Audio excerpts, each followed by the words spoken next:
आज का दिन हम सबके लिए बहुत ही ज़्यादा खास है क्योंकि आज होली है। आज मैं सुबह 5:30 बजे पहुंच चुका हूं होलिका दहन में, जहां पर मुझे बहुत ही ज़्यादा सुकून मिल रहा था। असल ज़िंदगी में मम्मी हर बार कहती है जाने का, लेकिन आलस के दिन होते हैं तभी मैं गया नहीं। और थोड़े टाइम के बाद यहाँ पर सवेरा हुआ।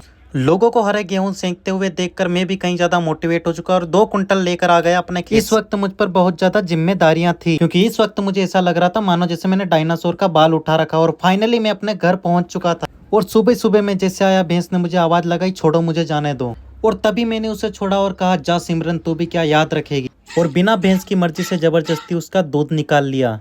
और दूध निकालकर अपनी जिम्मेदारियों से मैं कुछ ऐसा भागा मानो जैसे कछुए की रेस में घोड़ा भागा। और अब वो पल आ चुका था जहां पर होली का रंगारंग कार्यक्रम स्टार्ट हो चुका था। ये डीजे आज नंगी गैंग के साथ पूरा नगर भ्रमण करने वाला है। आप देख रहे होंगे इस डीजे पे एक ही बंदा है जो नाच रहा है। तभी मैंने सोचा गाँव में जाकर पता लगाया जाए कि आखिर होली पे पटाखे क्यों नहीं फूट रहे हैं। गाँव में टंगे हुए कपड़ों को देखकर कुछ ऐसा लगा मानो चिड़िया अपने बच्चों के डायपर सुखा रही है।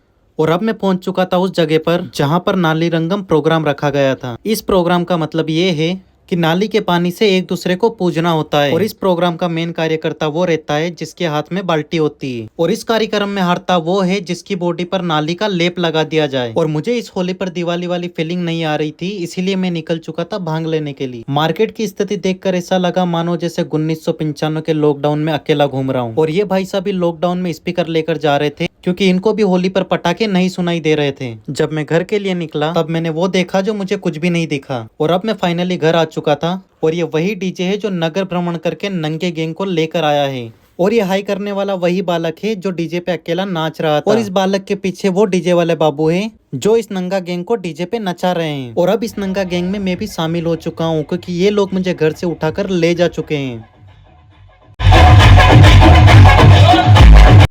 बिना कपड़ों के कभी अपनी बाथरूम से बाहर नहीं निकला था, लेकिन भांग के नशे और इन नंगे गैंग की टीम ने मुझे पूरे गांव में नंगा घूमने पर मजबूर कर दिया।